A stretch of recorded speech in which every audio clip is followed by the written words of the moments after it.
5pmnation.com. All Natural Being. Warning, All Natural Being with Brian Brawdy is designed to shake your sense of self to the core. It's full context psychology with an empowering twist, a philosophical loofah for your soul. For those of you not ready or comfortable releasing your inner superhuman, listener discretion is advised. Here's your host, Brian Brawdy.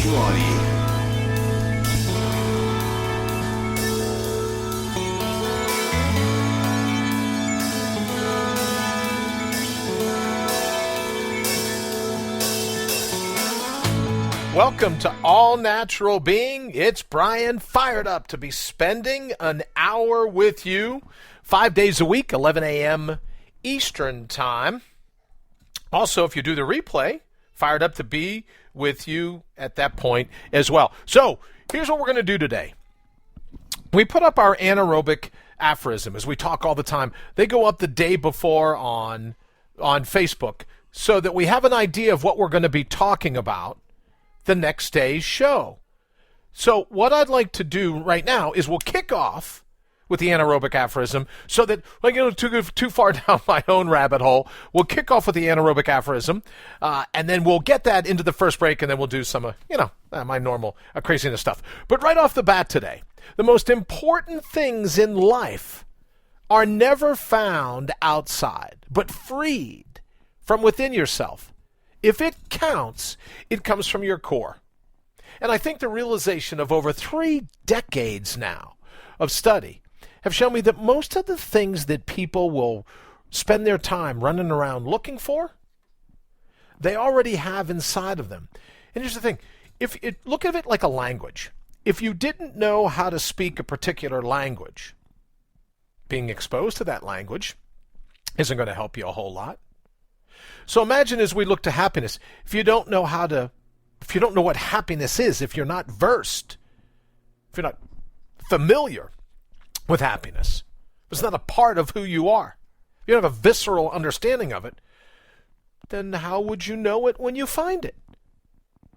So some of the most important things we run around looking for, we wouldn't recognize or recognize if we didn't already possess it. So I think what I'd like to focus on today is let's look at some of the ways. We talk all the time about the top 10 things that you can do to be compassionate. But what I'd like to focus on today, what are the top 10 things that you're looking for that you really could free from inside yourself? And that's what I'd like to look at. What are some of the coolest things about you that you and I are busy projecting onto other people, expecting other people to fulfill those for us, but really, truly, they already sit inside of us. And if they didn't sit inside us, we wouldn't know what it is we were looking for. It'd be like 2 pieces of Velcro. You need to have that thing in order to attract that thing and to connect to it. So if it's true, and I believe it is, that if it counts, it comes from your core, what are some of those things that you can think of that you look for outside of yourself that you really, truly already possess? And I promised yesterday that we would look at one of the articles that I had up. We were talking about giftedness. And this was from Scientific American. It's a blog that I enjoy reading. And the author, Scott Barry Kaufman, asked the question, does giftedness, are you gifted? They're talking about, I'm a gifted child. But I want to look at it in a slightly different way. He goes on in his article to talk about a new definition of gifted is, quote, the exquisite sensitivity to your environment. An exquisite sensitivity to everything going on around you.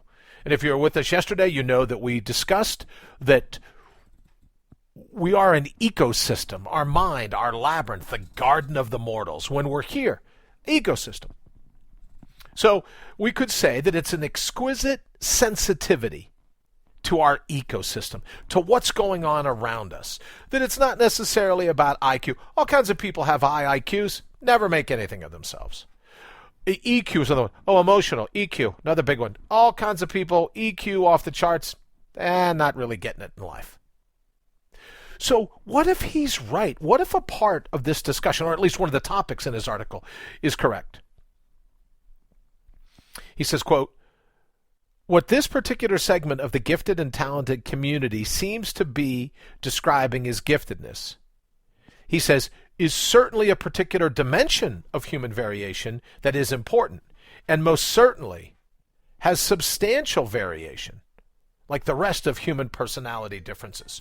So all I would suggest, thank you very much for the call. This is probably a good time to take a little side note, 331-684-7685, 331-684-SOUL. If you want to send me a text, love to hear from you. Thank you for everyone yesterday who texted in. Let me know what they were thinking. But if it's true that this variation, this exquisite sensitivity to our ecosystem, to our environment, as you know, I believe that's paying attention in this moment to the fine-grained details of the fingerprints of provenance. And that is now an up-and-coming definition of gifted. I think that's great. Why wouldn't we want to encourage our young people to become detectives, to become investigators, to grab this moment with all it has to offer? We talked yesterday about the impromptu itineraries that show up in this instant in all of time. Being able to discern what's going on right underneath our feet, right in front of our eyes, right under our noses. And that should be a part of a definition of gifted, a highly sensitive person. Now, I'm not saying highly sensitive, he's highly sensitive. You can't say anything to him. No, I'm not talking about our thin skin. But if you and I are highly sensitive to the incoming data, highly sensitive, but still have our all-natural thick skin, then that's the 1-2 punch.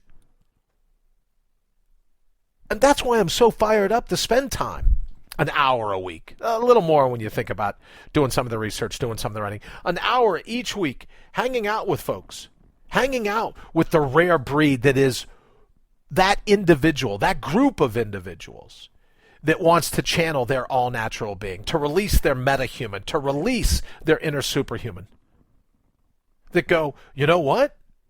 I can be highly sensitive without being a pincushion. I can be highly sensitive without being thin-skinned. I can be connected with just out being a punching bag. We can connect to other people.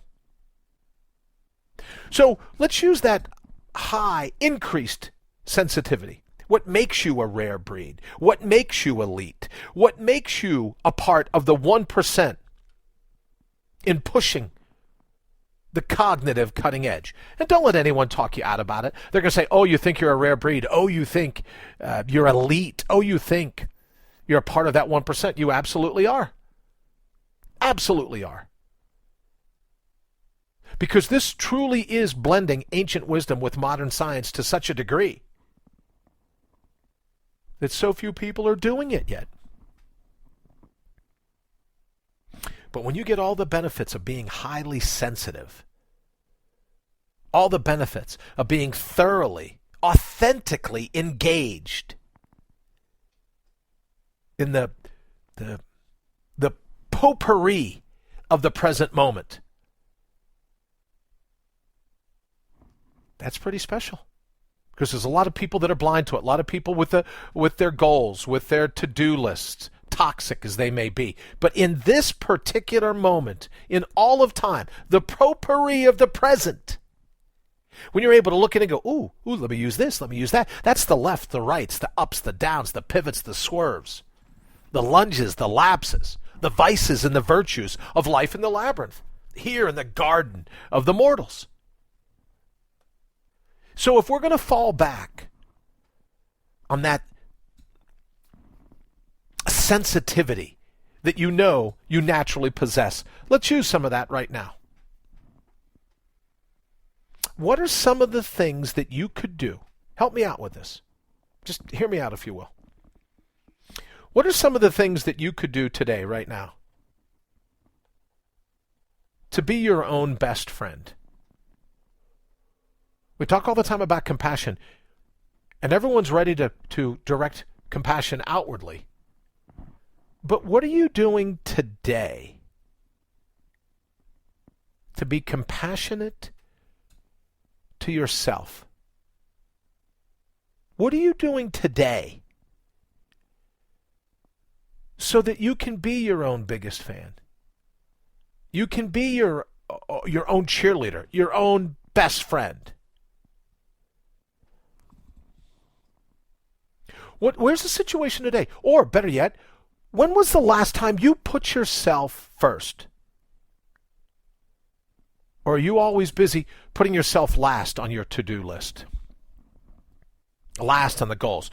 You got to get everybody up in the morning. You got to get everybody out the door. You got to do this. You got to do that. You got to, and after everyone gets out the door, you got 10,000 other things that have to be done before lunch. But when do you put yourself first on the list? Now, you'll have a chorus of people going, well, you can't put yourself on the worst. What's Brian suggesting? You're going to be a narcissist? A hedonist? Yeah, for 20 minutes. Huge fan. Here's what we should do. As a part of our group, what if we had T-shirts done that said, I'm a part-time hedonist? Right? That's some pretty cool balance. For 20 minutes a day, be a hedonist. For 20 minutes a day, be a narcissist. So when people tell you, oh, he's a sociopath. As long as you're not hurting anyone else. Oh, Brian, now don't go all libertarian on us. As long as you're not hurting anyone else, why can't you be a narcissist for 20 minutes? Why can't you be a hedonist for 20 minutes? Why can't you put yourself first on the list? Because like any other language, if you don't know how to do it to yourself, you're not going to know how to do it to anybody else. If you can't be thankful for who you already are, how are you going to be thankful for your friends, your family, your cohorts in life, here in the labyrinth? How are you going to do it? It just made me realize that I sounded right there with that staccato kind of voice, like an old Captain Kirk. What will we do? Or maybe Christopher Walken. What are you going to do today to put yourself first, if I may be so bold? Another question. When it comes to your needs, and people say, oh, Brian, I don't have time to be needy. But let's just say you could be needy. I want you to be needy today. I'm your friend. I'm here. We're a group. We're a gang. I want you to be needy. What are you going to do today to meet your physical needs, your intellectual needs, your social, spiritual? What are you doing to nourish yourself today? What are you doing to take care of yourself today? And what would be wrong with every day going, yeah, I'm going to do a 20-minute victory, 20 minutes out of my busy schedule just to take care of myself? It doesn't. Now, it could be just like we talk about other, right? It doesn't have to be etched in stone. It can be improvised. But if we have a goal at the end of the day that we're going to be a part-time hedonist, we're going to be a part-time narcissist, we're going to take 20 minutes just out for ourselves. Why couldn't you work that into your schedule each and every day? Why couldn't that be? And what are you going to do today? If that's what you decide to do, if you listen to me, what could you do to be compassionate to yourself?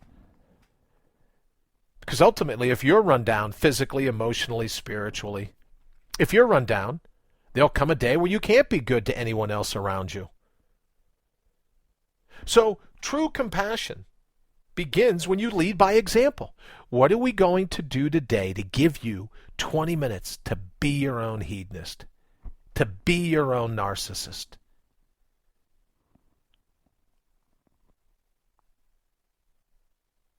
What are you going to do? Are there times in the day where you feel, oh, you know what? I could use a little bit of me time right now. What is it?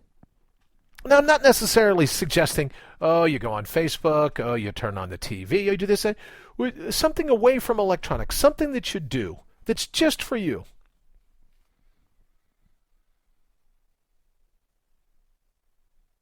And then I think one of the things we could focus on, are you comfortable just drawing some boundaries and saying to the people around you, look, I need a 20-minute break. Maybe just to get away, maybe get some space. Maybe go take a shower. Maybe go hop in the tub. Maybe just go sit on the back porch and don't do a damn thing, but just sit on the back porch. And I can imagine, just at that point when your mind kicks in and go, I couldn't sit on the back porch. I've got this and this and this and this and this and this and this and this and this and this and this to do. Go, I'll get to it. 20 minutes. 20 minutes. I'll get there. But for right now, what can you and I do to make sure that you get to take care of yourself today? And maybe in the beginning stages, we have to build what it's like to be comfortable even with the concept of caring for yourself. So let's say, okay, let's not talk about compassion. Let's talk about forgiveness. Oh, I forgive you. Don't worry. It's all good. Are you able to do that same thing for yourself? Are you able to forgive yourself? Are there some things you've messed up? Some things that maybe you could have brought your A game a little earlier in the situation, but you didn't? But you still keep beating yourself up over it? Well, if it's true, and I believe it is, that we have the 10 things that we should be thankful for, the 10 people that we'll forgive, the 10 people that we can show compassion to. The fourth part of that list are the 10 things that you're absolutely pumped about when it comes to who you are. 10 things that you're pumped about. Your A game, your natural resources, your myriad forms of intelligence. Because that's a part of self-care. To be compassionate towards yourself, to be able to give for yourself, to be grateful for not just your surroundings, not the things that have happened to you, but for those things, those occurrences that take place inside of you. And when you do that, when you challenge yourself, as we said day before yesterday, go in, cut the crap, get your great back out. Instead of constantly pushing to take care of everyone else around you. God love you, it's great, we all do it every day. I'm asking for 1/72 of your day. Help me out, just try it. Try it. To be your own best friend. To not buy into all the bat crap craziness. To have a little bit of compassion for yourself.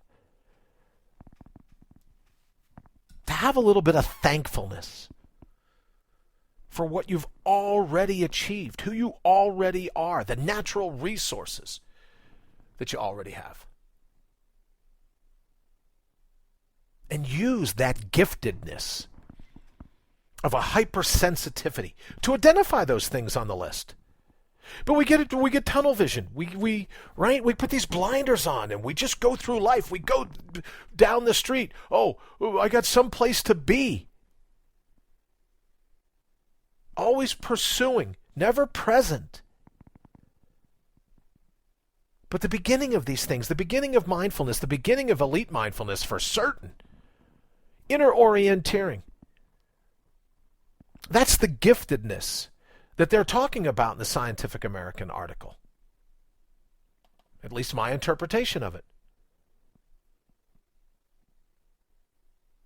Because you can be gifted if you know how to listen to everything going on around you here in the labyrinth. You can be gifted by recognizing that you and the ecosystem are one. Yeah, from time to time, you need a little bit of ego, sprinkle it in, spice it up a little. But the balance, the ratio, maybe that's a better way of putting the ratio, because it's not a 50-50. But being highly sensitive to the things that you're thankful for, those that you want to be compassionate to, those that you want to forgive, and those 10 things that you're pumped about yourself. Now, the key, let's do this. We're going to run to a quick break. We'll be right back. IPMNation.com. Kind of laughing at myself in that little break there. IPMNation.com.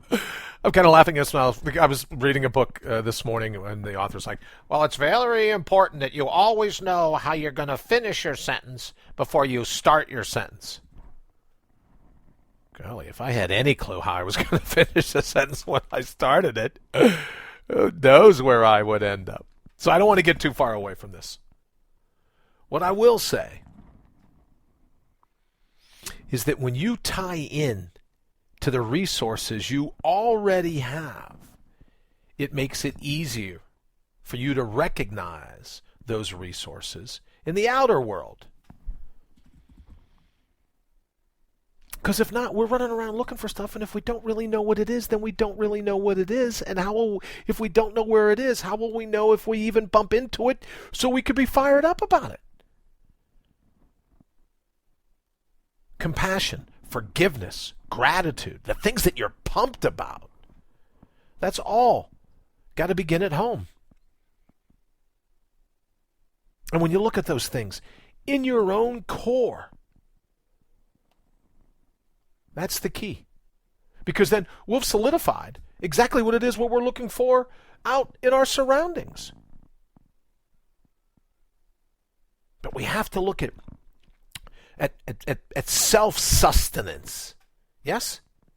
What do you do to sustain yourself? You know you've got to eat. You know you've got to drink some water if you want to stay hydrated.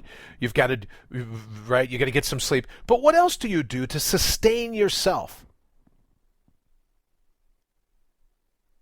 And all I'm suggesting is for 20 minutes a day, be your own best friend. Be a part-time narcissist. Be a part-time hedonist. 20 minutes. And if all those voices pop up and you go, oh, Brian, I'm just too busy for that. Don't make today be that day. 20 minutes. Got a favorite book you want to read. Cup of tea you want to make yourself. You've got great stuff going on in your life. I may not know the particulars, but I know that if you're here, you got some great stuff going on. You have some fascinating abilities. And I just think maybe from time to time we forget to be pumped about our fascinating abilities. We're always looking outside of ourselves. We're never looking in at our own core. So that's what I'd like to be our 20-minute victory for today. Just be fired up about who you already are. All right, so much for that rabbit hole. I also wanted to thank, because we mentioned IPM Nation, we're coming in and out of the break. I want to thank everybody. Let's just hit over there real quick. I want to thank all the different cities that are listening to IPM Nation. And I got to figure this out as well. My mugshot was on the front of the IPM Nation because thanks to you, All Natural Being is still the #1 show over at IPM Nation.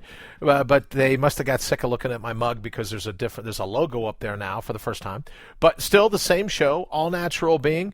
Let me see. Click here. Carry the 7. Go to show archive. Or you can hit us up on iTunes if you want to see us over there. So what does this tell me? If that means 102. Oh, we're in the middle of our 103rd episode. 103 episodes here. And we're #1 still since April Fool's Day, since launching the show. We're #1 because I think this show, I like to think of this show as a mirror.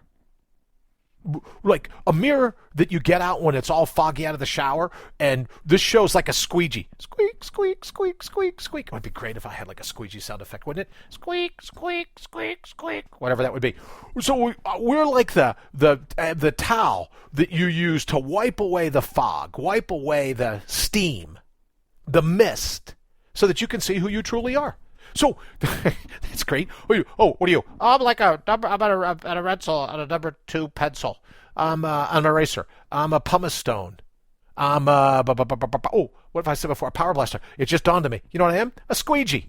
Yeah. So when people say, well, what's Brian? Oh, he's a squeegee. You mean a swami? No, not a swami. Not a guru. He's a squeegee. He's like one of those guys that comes up to your car at an intersection and goes, hey, can I wash your windshield? Instead of a squirt bottle of something and some newspaper, he just uses a radio show. But that's what I am. I get it now. Maybe we should have T-shirts done that says, I'm with Squeegee, and I'll be the big squeegee. Because that's how absolutely confident I am in who you already are.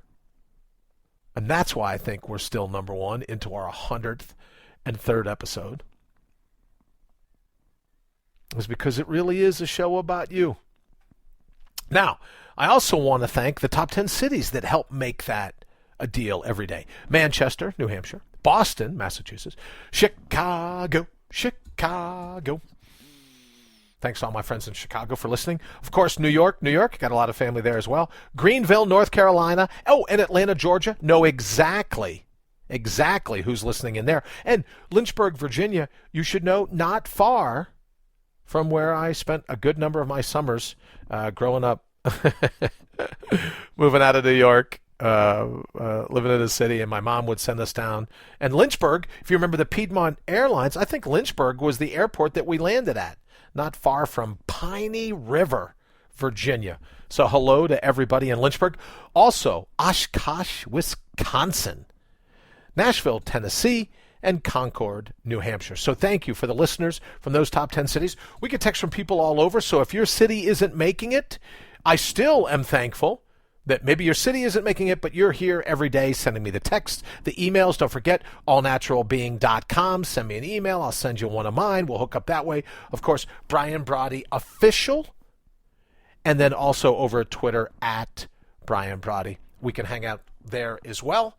Trade some information, give me some ideas, because I really do work to incorporate everything that you send me, everything that we discuss, I like to incorporate into a show whenever we're doing All Natural Being. So please keep all those things coming.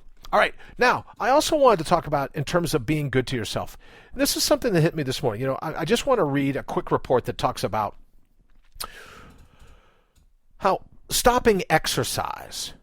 And even though we're going to demystify what the word exercise means here in just a little, we're going to demystify that. So we're not talking running marathons. We're not talking about gold medals. We're not talking about any of that. This particular article says use it or lose it over at Science Daily, University of Maryland, and it says that stopping exercise decreases your brain's blood flow. So, I'm piqued. My interest, right, draws my attention in. The summary research has examined cerebral blood flow in master athletes. This is ages 50 to 80, before and after a 10-day period during which they stopped all exercise. Couch potatoes, not moving around at all. They're using an MRI brain imaging techniques.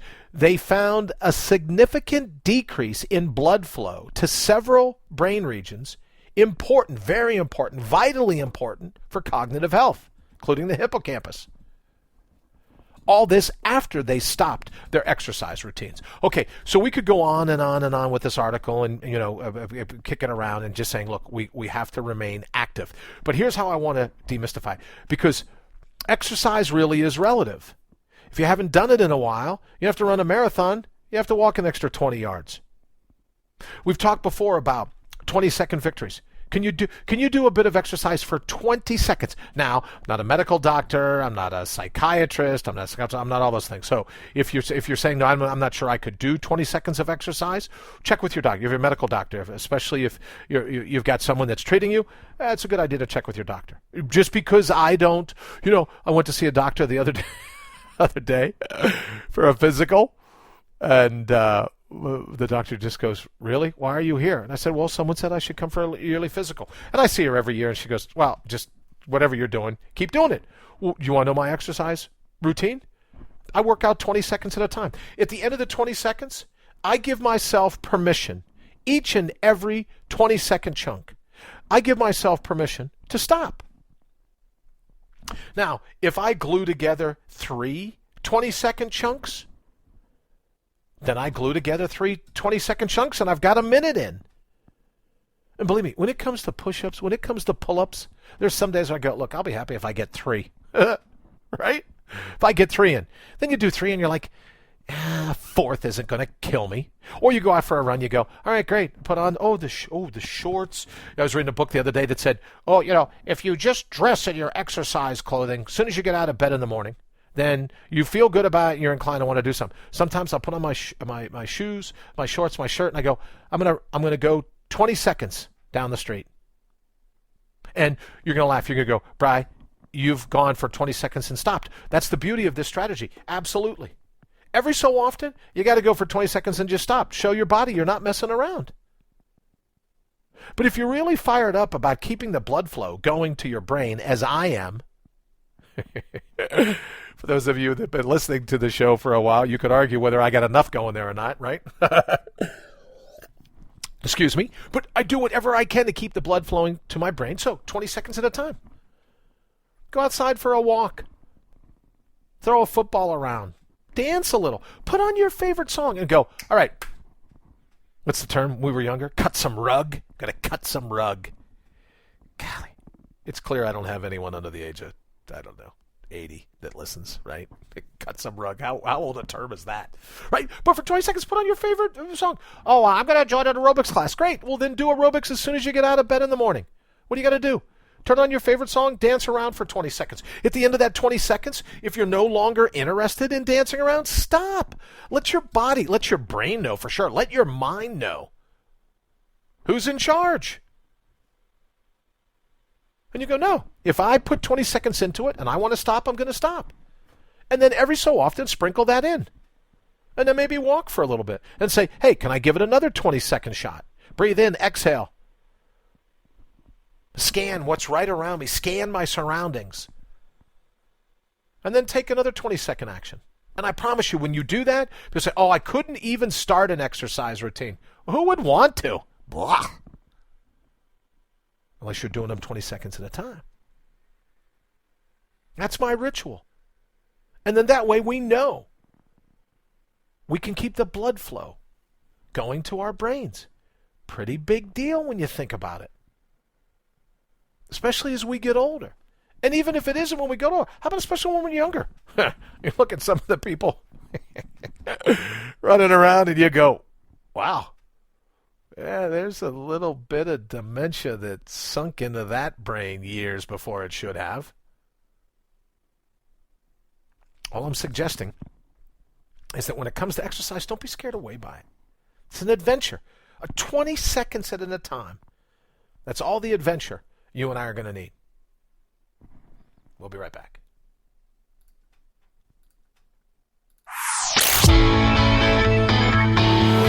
You're listening to All Natural Being with Brian Brawdy. How much longer will you let them hijack your head and your heart? How much longer are you going to let them hijack your head and your heart? Boy, this is a big time of year to be doing it too. If you watch anything in the news, everyone's trying to get... I was going to put up a post yesterday that just said, look at all the heads that are warped by hatred. And you listen to some of the things that people say about each other in the tweets, in the news, online, and all these political debates. So much hatred. How do you have any room left for any kind of intelligence? And if that's offensive to you, well, let me just be the first to not apologize and tell you you're welcome to click off. So much hatred, warping our heads.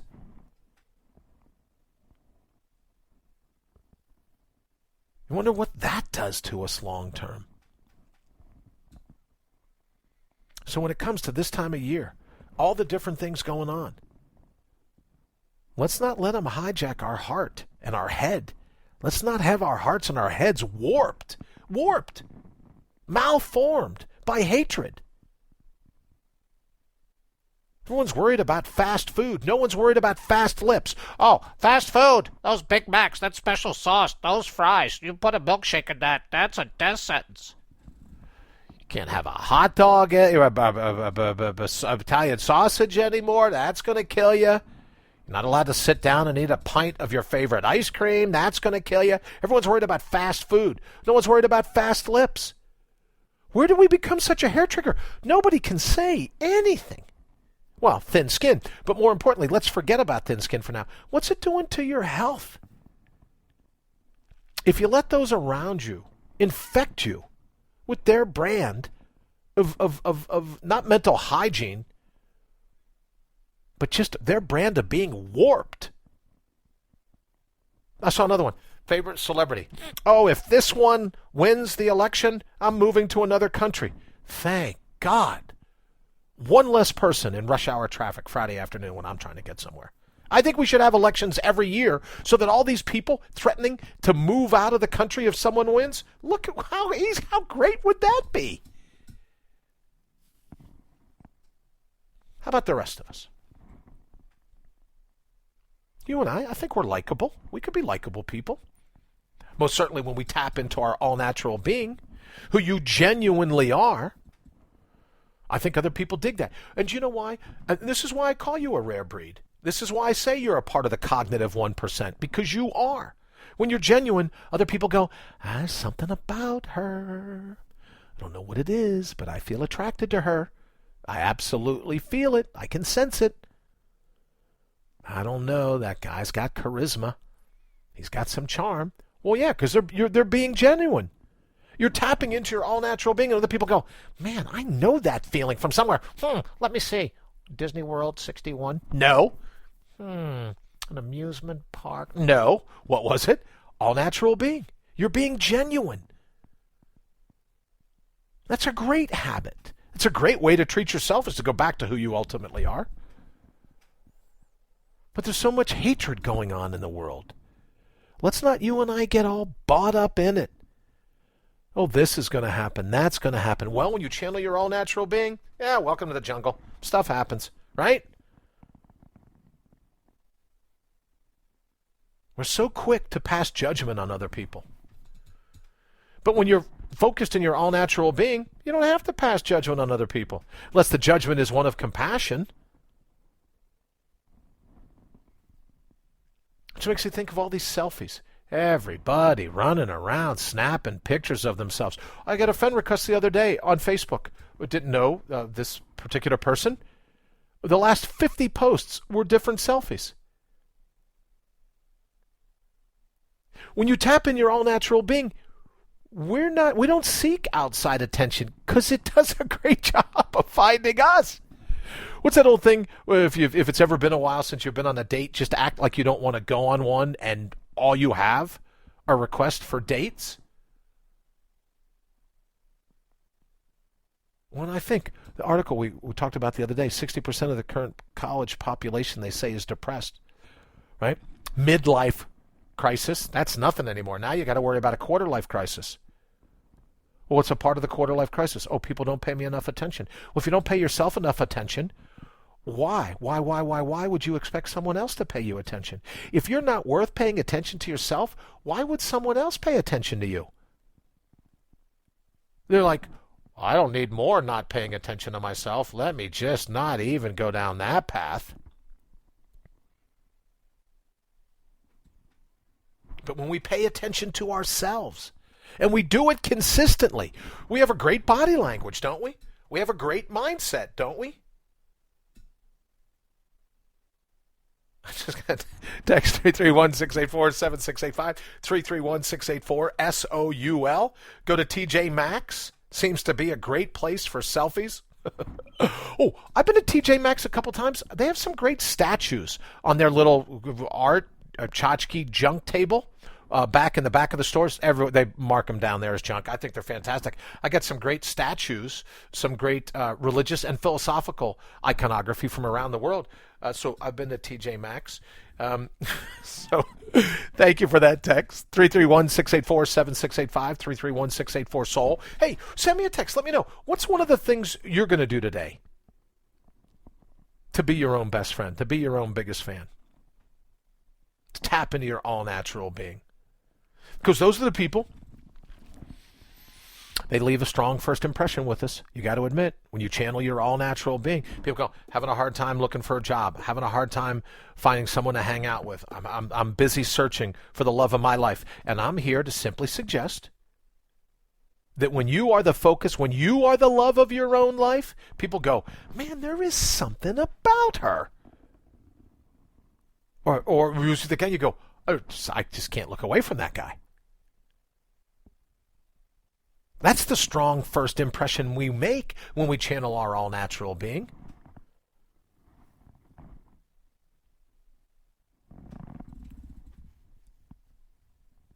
Maybe that's why people say, countless studies now, research studies say that when you smile at other people, it releases a chemical in both them and you.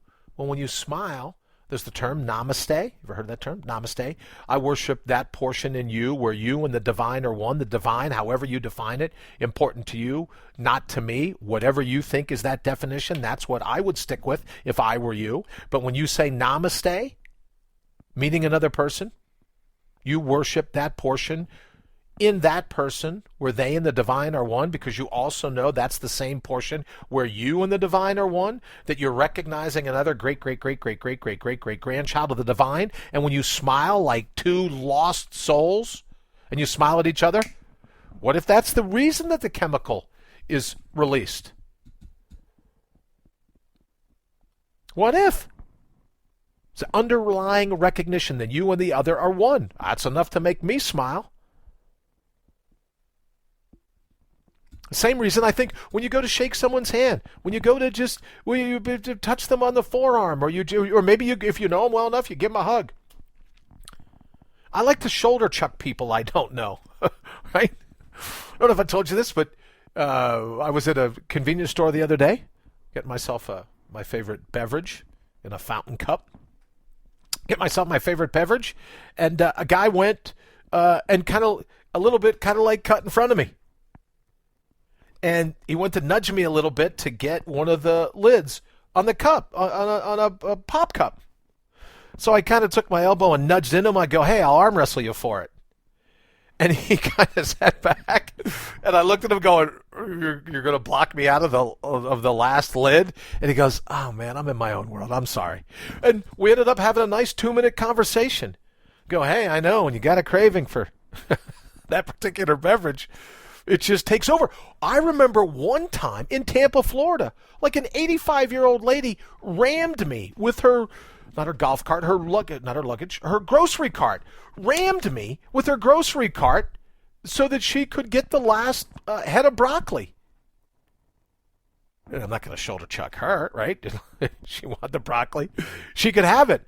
And I looked at her, and she looked back at me and just like, well, you know, I wanted it, and so you're not going to shoulder chuck that lady, but you have a pretty good sense at times. We're just basically interacting with other people, can put a smile on their face and kind of snap them out of their funk, snap you out of your funk. Well, when you operate from your all-natural being, now I can just hear the emails. Oh, I was listening to this guy, Brian, but he says I should go shoulder chuck strangers. You have a pretty good idea of what you could do. Ever been in a road rage incident where someone gives you the finger and you just give them the peace sign? They're busy screaming, pointing at you, pounding on the dash, and you go, peace. Or you just smile. Or you give them a thumbs up. And you could see it in their face. They go, yeah, I was being an idiot there, wasn't I? And not the good idiot, like I mentioned all the time. But instead of having a head warped by hate, we could let other people know we care. We could let other people know that their plight is important to us because it's our plight. And if you don't want to do it for them, do it for yourself. Because we're in the same boat. Literally. In the same boat. Same boat. Same field. Same wave. Same planet. Cosmic ocean. You get where I'm going with this. But when we bring all those things together, when we channel our all-natural being, we truly are becoming our own biggest fan. Because we communicate outwardly, physically, verbally, tonality is important. We communicate outwardly that we really are grounded in who we are. And when we interact with people that aren't grounded in who they are, it's like we're giving them permission. And what a great way to be cool to another human being than giving them permission to be who they already are. And how do you do that? By being who you already are. And then they go, well, damn, I'm digging that woman. That guy is fantastic. And then you're giving them permission. What better gift? Right? Because talk about win-win. Stephen Covey, we need a win-win. That's a great win-win. Reminding another human being that you recognize, you recognize who you both are. Shoulder chuck them. Go, hey, I'll flip you for the last straw. And by flip, I mean a coin. I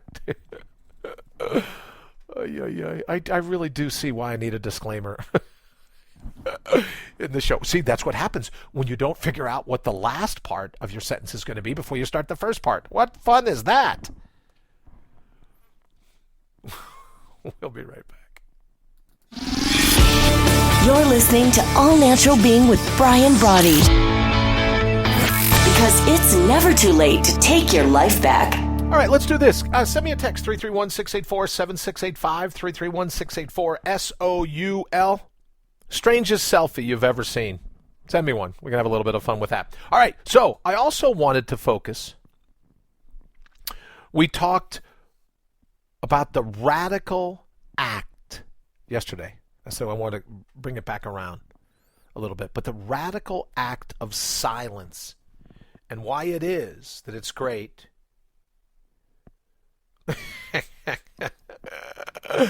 That's great. 331-684-7685. Yes, I need a warning label. Absolutely. Dude. Yeah. Absolutely. Yes. Yeah. So that's very sweet. Thank you for the person that texted in. If there are any graphic artists listening, I try a warning in the very beginning where I said, look, this isn't for weak, timid souls. This isn't for couch potatoes. This isn't people that are comfortable discounting themselves, marking themselves down and throwing them on a tchotchke discount table at TJ Maxx under a flashing blue light. Discount. Well, this show isn't for them. So I have kind of a verbal warning label. But if there's any graphic artist out there, I'll trade you a 20-minute victory. Am I supposed to say? Am I even allowed to do that? Also, now I guess I'm going to pander for free legal advice as well. If there's a listener out there, there's a lawyer. Can I barter? Can I trade a 20-minute victory for someone that comes up with my warning label logo? Can I do that, or is that? Am I violating some rule, some standard there as well? Hey, if I'm not, let me know. I'll slap a warning label up, and I'll trade you a 20-minute victory. Anything you want to talk about, anytime. You just let me know. We'll trade that. So if you're a graphic artist, I agree with the text that I just got. We need a warning label. That would be perfect. Maybe something like a human head with a big set of fingers in their ears or something. Oh, you can't listen to Brian because he's just crazy. But I wanted to talk about the radical act of silence. I forget who it was that said most of our miseries. Was it Descartes? No, it wasn't Descartes. But that most of our miseries stem from an inability to sit quietly in a room all by ourselves. Just the silence. We talked yesterday about having a little bit of buffer, a mental moat, so that as some of these other ideas, some of these other pins try to make it, we get a little bit of a speed bump, we got a moat, so they don't get through right away. But if we truly believe in our all-natural being, if we truly believe in being our own best friend, if we truly believe in being our own biggest fan, then silence, taking a little bit of a break, just vegging, just hanging out, just being calm in the face of who we already are. It's a great way to spend a 20-minute victory. How would you spend yours? If you were going to give yourself a philosophical massage, how would you do it? Would you pick the top 10 things that you're pumped about yourself? And I can imagine there's some folks maybe listening that say, I could never get to top 10 things. Sure you could. Just take some practice. Agree to do your top 10 list just like your workout, 20 seconds at a time. So in the next 20 seconds, Maybe come up with the top 2 things, top 3 things that you're pumped about yourself.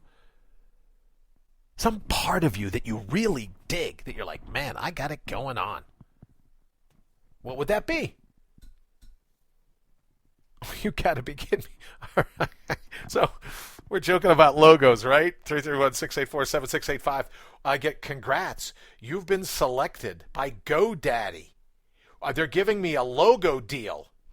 Of course, the fear of missing out. Oh, but if you don't act right now, it ends today. But you can activate a deal. Honest to goodness. I talk about the labyrinth. I talk about the garden of the mortals, the synchronicity, the serendipity, the eureka, the chance occurrences of it all. I'm just throwing out going, hey, we need a logo. A warning label logo, which is just a great idea, by the way. A warning label. And I get a text from GoDaddy. Congratulations. You're one of 250 billion people that just won. Just use this itty-bitty URL and send us your money and you won a logo. You ought to text me if you've won. I mean, maybe you get where I'm going. But in any event, outside of GoDaddy, if a listener, or maybe I should call GoDaddy and go, hey, give me the logo, I'll give you a 20-minute victory. You never know. That could work. So what can you do today to be your own biggest fan? Take some of the pressure off yourself. There'll be look, you're only giving up 1/72nd of your day. There'll be plenty of space in your calendar, your schedule, your to-do list. Plenty of space to get back on the bandwagon of life. But for right now, what would you do? How would you treat yourself? How could you give yourself a little bit of silence? Maybe that's what you do. Wait and see what pops up. What would you do? As you know, I believe that when we're quiet and we're open to that kind of thing, when we're open, right, when we let our eyes just kind of veg, gives us a better shot of spotting things in our peripheral vision. Which is why I say all the time in stressful moments, we do the best acronym. We don't want our eyes all tunnel vision on what we perceive to be in the moment, the threat. We want it open. We talked before about the potpourri of the present moment. Well, we want a peripheral vision that can take it all in. That's the giftedness. That's the true intelligence.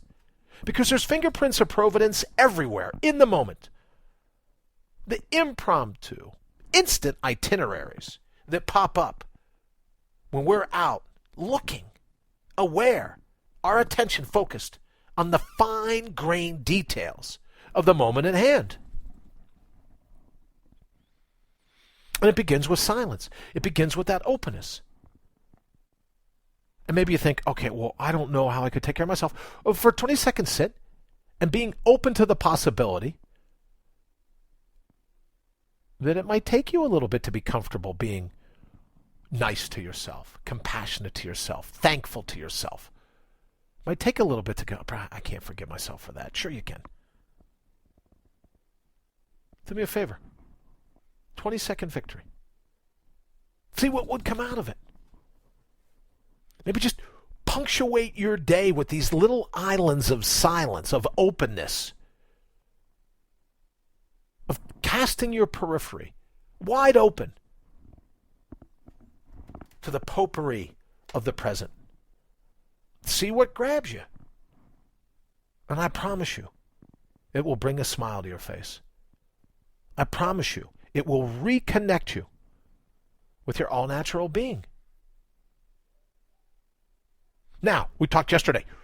Are we always going to be happy? Can we always be? You know, you have these self-help industry tacticians, self-help industry tactician purveyors, spreaders of self-help industry tactics, claiming that they're enlightened 24 hours a day, 7 days a week.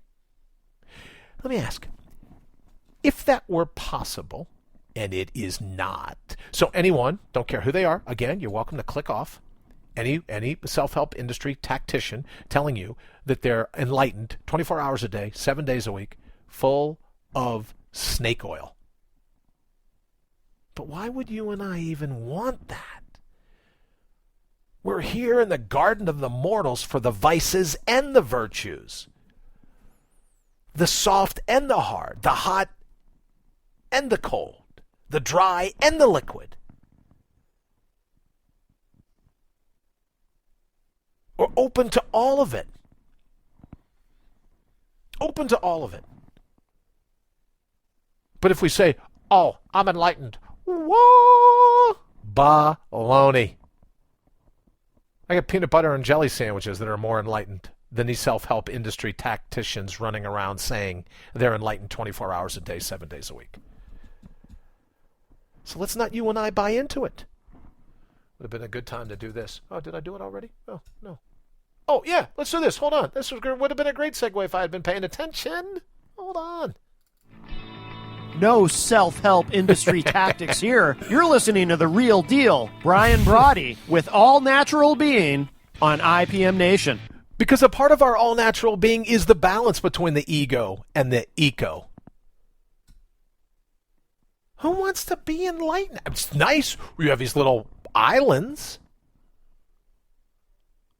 We're not going to run around all day enlightened.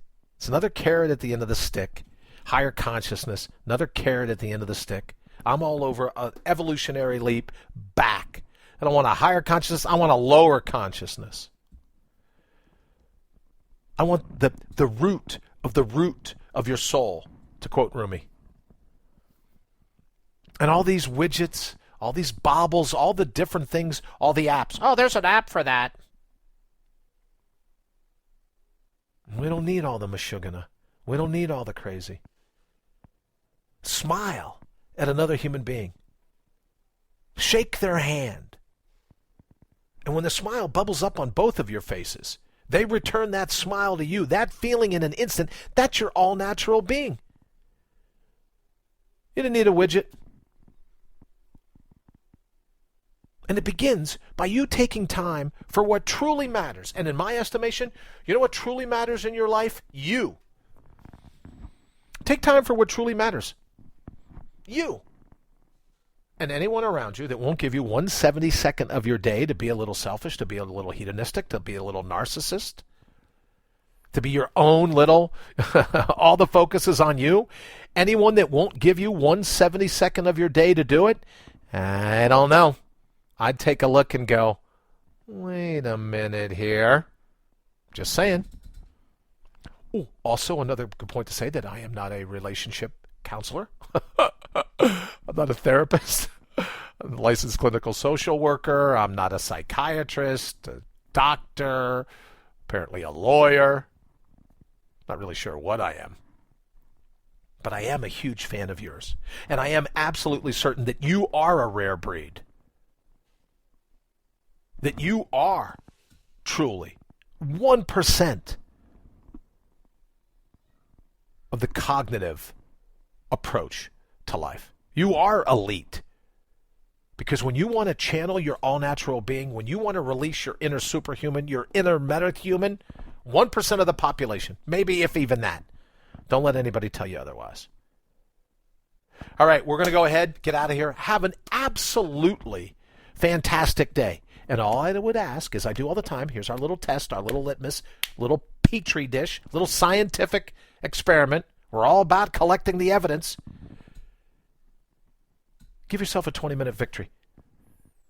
Make that victory one that's all about taking time for you.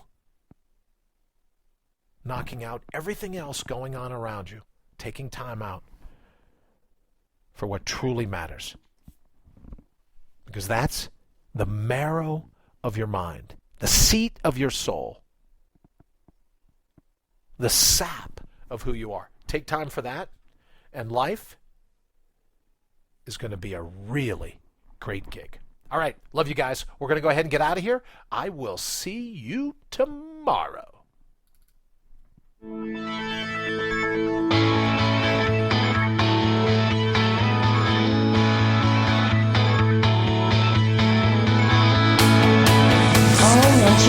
You've been listening to All Natural Being with Brian Brawdy.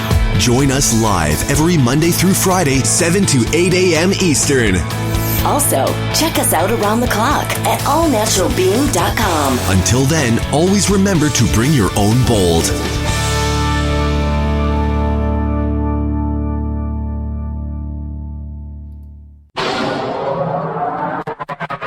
IPMNation.com.